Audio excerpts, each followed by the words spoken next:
어제 우리는 하나님 나라, 하나님 백성의 외적인 조건을 만들어 가시는 하나님에 대해서 함께 살펴보았습니다. 근데 그뿐만이 아니라 하나님 백성의 내적인 성숙을 하나님은 이루어 가십니다. 그것이 30장에 잘 나타나 있습니다. 야곱은 우리가 아는 것처럼 다른 사람을 속이며 살아온 그런 인생이었습니다. 그런데 라반은 속이는 사람을 속이는 사람입니다. 사기꾼을 사기치는 사람이고요. 그리고 약탈자를 약탈하는 사람이 바로 라반이었습니다. 야곱은 그 모든 과정을 통해 아마도 뼈저리게 자신을 돌아봤겠지요. 속임수와 불법을 통해 하나님의 복을 받으려 했다가 형님과의 관계가 깨졌던 것을 그는 후회했을 수 있습니다. 그리고 형이 얼마나 아팠을까라고 돌아봤을 수 있습니다. 라반은 분명 야곱을 다듬는 인생 채찍이었습니다. 하나님은 인생 채찍, 인생의 망치로 우리를 다듬어 가십니다. 망치로 맞으면, 그리고 채찍으로 맞으면 따끔하고 고통스럽습니다. 아픕니다. 그래도 그것은 우리를 부수려는 것이 아니라 우리를 다듬는 것임을 늘 기억하면서 그런 과정 속에서 하나님을 더욱 깊이 만나야 되는 줄 믿습니다. 야곱의 인생을 해석할 때 가장 강조되는 말씀이 있어요. 이 말씀 여러분 잊지 마시고 여러분의 평생 동안 잊지 말아야 될 말씀이 이 말씀이에요. 내게 허락한 것을 다 이루기까지 너를 떠나지 아니하리라 라는 그 베델에서의 말씀, 그 말씀을 잊으면 안 됩니다. 결국 하나님이 주님께서 우리를 주님을 닮아가도록 빚기까지, 내게서 그 말씀을 이루기까지 주님은 떠나지 않으세요. 함께 하시는 줄 믿습니다. 그런데 야곱의 인생을 쫓다 보면 한 가지 중요한 질문이 생깁니다. 인생의 경험, 인생 채찍이 진짜 사람을 바꾸는가라는 질문이에요. 그리고 얼마나 빨리 바꾸는가, 그런 질문이죠. 삼촌 라반에게 10번이나 계약 조건이 바뀌면서 모든 모욕과 억울함을 당한 야곱, 한마디로 병신처럼 살았죠. 그렇게 속고 속으면서 떠날 수는 없고 돌아갈 데가 없거든요. 그러다 보니까 그게 속으면서도 그 아래에 있으면서, 그럼에도 불구하고 하나님의 보호를 통하여 그를 거부로 만들어주셨죠. 큰 부자로 하나님 만들어주셨습니다. 그런데 그는 그 과정에서 얼마나 변화된 것일까요? 얼마나 바뀌었을까요? 겉으로 보기에는 정말 야곱은 크게 바뀐 것 없는 사람처럼 보입니다. 분명한 것은 이전에 라반을 만났을 때, 그가 자신의 집을 떠났을 때 그는 하나님을 믿는 그 믿음이 크게 보이지 않았었는데, 이제는 어쩌면 그 믿음과 본성이 섞인 모습을 보여줍니다. 그게 어디에 나타나냐면 레와 라헬에게 이제 집을 떠나자라고 말했을 때 10번이나 너희 아버지가 나를 속였지만 하나님이 나를 이렇게 지켜주셨다, 이런 표현을 쓰거든요. 복잡하게 이게 섞인 모습으로 보입니다. 결국 야곱은 삼촌 라반의 집을 떠납니다. 라반이 그의 목숨을 노리는 적이 되었기 때문에 그는 떠나는 것이죠. 그는 아무튼 계속 적을 만들어요. 그렇죠? 어쩌면 야곱을 질투하는 삼촌으로 인해 억울한 마음으로 떠났을 것입니다. 그 적이 무서워 라반이 아들들과 함께 멀리 양을 치러 갔을 때 그는 도주하기 시작합니다. 도망치듯 가요. 사실 이 장면은 어떤 면에서 보면 한마디로 또 라반의 뒤통수 치고 떠나는 것이죠. 그렇죠? 그러나 성경이 보여주는 것은 라반이라는 적, 장인이라는 적, 어쩌면 너무 앞에 있는 단어와 뒤에 있는 적이 어울리지 않지만 그렇게 돼버렸어요. 관계가 엉망이 돼버렸어요. 근데 그가 그 라반로부터, 그 모든 위기로부터 벗어난 것은 그의 깨가 아니에요. 하나님이 라반에게 나타나셔서 그에게, 야곱에게 손을 대지 말라고 말했기 때문에 그 위기에서 벗어났던 것이죠. 하나님 보호하심 때문에 그 모든 걸 이기는 것이죠. 그런데 한 사람의 적을 뒤로 한 야곱은 이제 또 한 사람의 적이 앞에 다가오고 있습니다. 이번에는 못 피할 것 같은 적이에요. 이 위기를 풀어가는 야곱의 방법은 형 에서의 마음을 달래기 위해서 선물 보내는 거예요. 사람이 과연 바뀌는가? 그런 질문을, 아까 제가 왜 그 질문을 했는지 이유를 아실 것입니다. 그러나 언제나 그렇듯이 문제 해결은 사람의 계략에서 나오는 것이 아니라 야곱의 기도에 대한 하나님의 응답에서 나온다는 걸 이제 오늘 말씀에서 다시 확인하게 됩니다. 뒤와 앞에 각각 적을 두고 있는 야곱이 오늘 말씀 32장 처음을 보면 야곱은 하나님의 군대라 부르는 군대를 만나게 됩니다. 그리고 그 땅을 마하나임이라고 이렇게 부르는 장면이 나옵니다. 하나님 지금 앞뒤로 적이 있잖아요. 이 상황 속에서 이 모든 위기의 순간에 야곱과 함께하는 하나님의 군대는 그 어느 적보다 강하다라는 걸 보여주는 거예요. 내가 너와 함께한다. 하나님의 군대가 너와 함께한다는 거 지금 그에게 불안한 그를 분명하게 확신을 시켜주려고 지금 군대를 보게 해주신 거예요. 그럼에도 불구하고 야곱은 에서가 400명을 데리고 자신에게 데려온다는 그 말 듣자 너무 겁이 나서 소유를 2대로 나누고 막 여러 가지를 쓰잖아요. 선물도 보내고.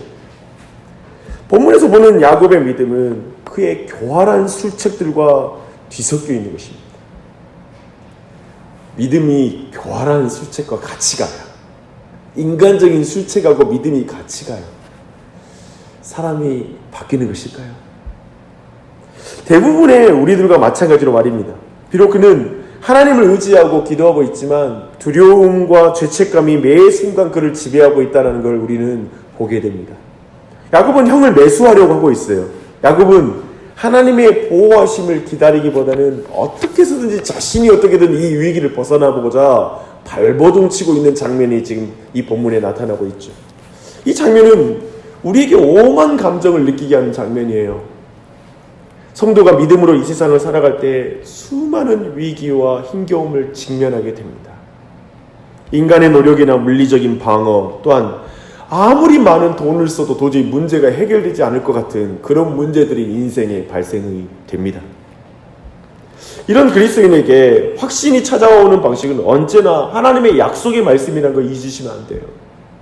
그렇게 될 때 그는 비로소 하나님을 기다리는 법을 배우게 돼요. 어떤 위험이 닥쳐도 하나님께서는 당신의 선하신 계획을 이루어 가시는 그 확신을 믿음의 사람들에게는 줍니다. 그런데 그런 자리로 나아가는 게 쉽지 않아요. 쉽지 않아요.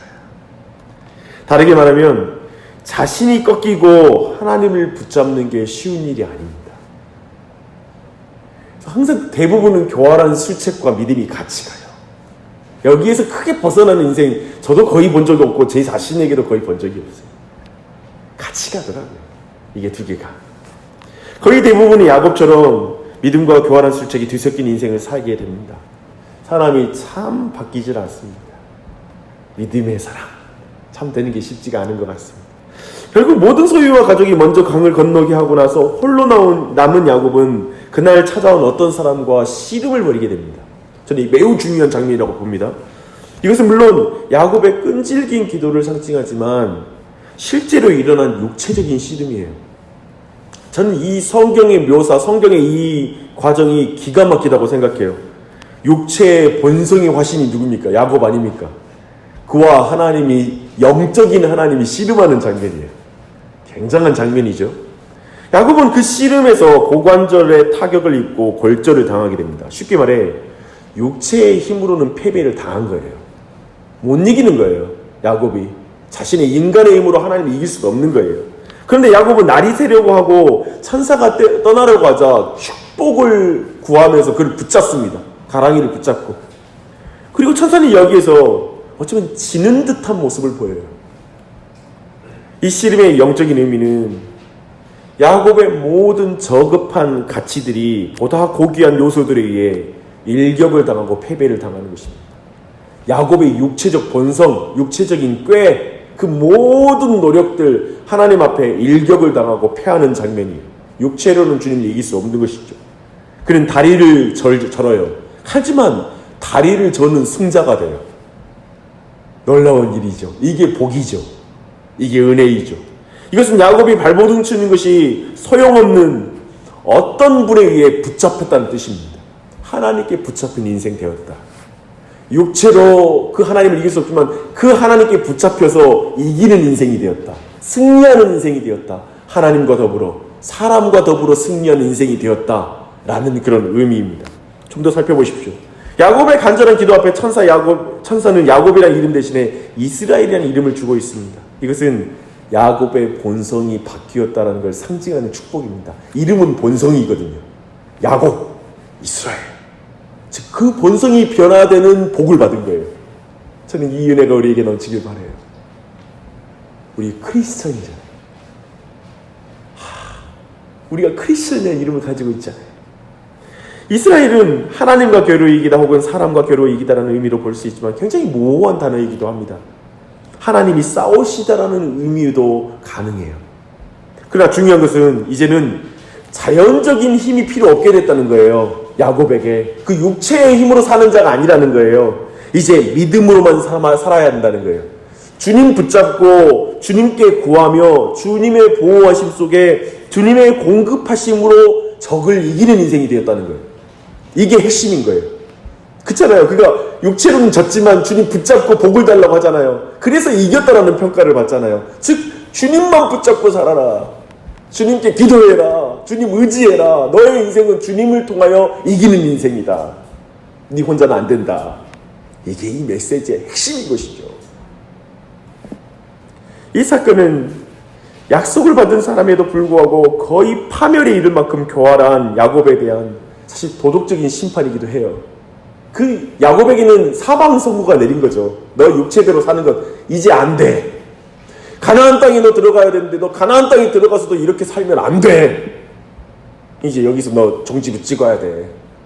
너의 육체로 사는 인생은 멈춰야 돼 라는 걸 지금 심판을 당하는 거예요. 이 사건은 가나안으로 들어가는 그 길목에 일어났던 걸 주목할 필요가 있습니다. 가나안 땅으로 들어가는 회복은 힘이나 능력으로 되는 것이 아니라 자기 백성을 위하여 싸우시는 하나님으로 말미암아 이루어지는 것인 줄 믿습니다. 하나님의 축복은 교활함이나 육체의 힘으로가 아니라 하나님의 은혜와 강력한 섭리를 통해서 이루어지는 것이죠. 통해서 오는 것이죠. 하나님은 가끔 자기 종의 능력을 무력화시켜서 그들의 믿음으로만 축복을 받아 누리게 만드십니다. 우리가 믿음으로 살지 않는다면 하나님은 야곱에게 그렇게 하셨듯이 우리의 자신감이 소용없다는 것을 증명하실 때가 있습니다. 믿음이 강해지기 위해서 성도들은 혼자서도 할 수 있다는 그 자신감이 제거되어야 돼요. 그리고 하나님만으로 가능하다는 그 자리로 가는 것이죠. 쉽게 말해 꺾여야 합니다.